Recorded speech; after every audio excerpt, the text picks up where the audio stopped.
მოგესალმებით. თუ ჩვენ ამ მანქანი შევდივართ, რომელიც საგურამო დავაწერო? დავაწეროთ საგურამოს, რამო. თუ ჩვენ ამ მანქანით უნდა შევიდეთ საგურამოში და უნდა გავიაროთ, იქნება თეთრი ფონი, შავი წარწერა.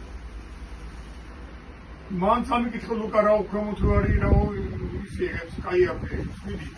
პირველი რა ეგარასამო ტექსტი.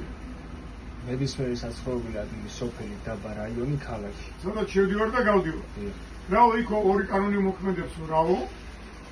განაშენებული ტერიტორია, სადაც შევდივართ და ტრანსპორტი ფონზე შავი წარწერით. იქ მოქმედებს ორი კანონი. პირველი კანონი რა არისო? მაქსიმალური სიჩქარეა 60 კმ/სთ. მეორე რაო? ხმოვანი სიგნალის მიცემა. ავტარდა. გაიგე, საბა, ესე იგი, შენ თუ ამ დასახლებულ პუნქტში, აი თუ საგურამო არ არის, ლონდონია. თქვათ ლონდონია, ერთია რა. მაგ სტილის წარწერით თეთრი ფონი, შავი წარწერით. მაგ სტილით ხდება შენ რაღაც დასახლებული პუნქტი დაამთავრდა აი ამ ორ კანონში ზეხარ. იქ არავინ არ დაგიდგავს დამატებით რაღაცებს, კამერები გიდგას, გაფიქსირებენ რომ იქ როდი 90, 60 კილომეტრია. მაგრამ თბილისიდან რომ მოვდივარ, მეორე ვარიანტი გვაქვს. თბილისიდან რომ მოვდივარ, ანდა მივდივარ საგურამოდან და აქედან რომ მივდივარ, ჩვენ როგორც მახსოვს, მარცხენა მხარეს არის ჯიღაური, ხო?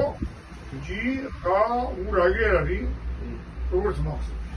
ჩვენ ჯიღაურა გვაქვს ლურჯი ფონი, თეთრი წარწერა. რატო გვაქვს? დასახლებული პუნქტიაო გეუბნება, მაგრამ ჯიღაურაში არ შევდივართ.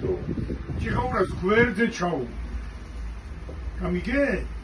რადგანაც ჯიღაურა ლურჯი ფერის წარწერით არის, რადგანაც საგურამო ლურჯი ფერის წარწერით არის და ყველაფერი რაც ლურჯი ფერადოვანი წარწერით არის, ყველგან ესე იგი მაქსიმალური სიჩქარეა 90 კილომეტრი.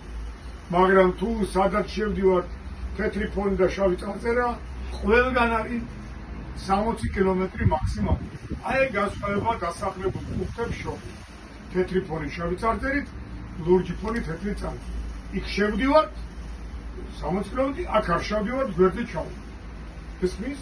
ბაჩ შევდივართ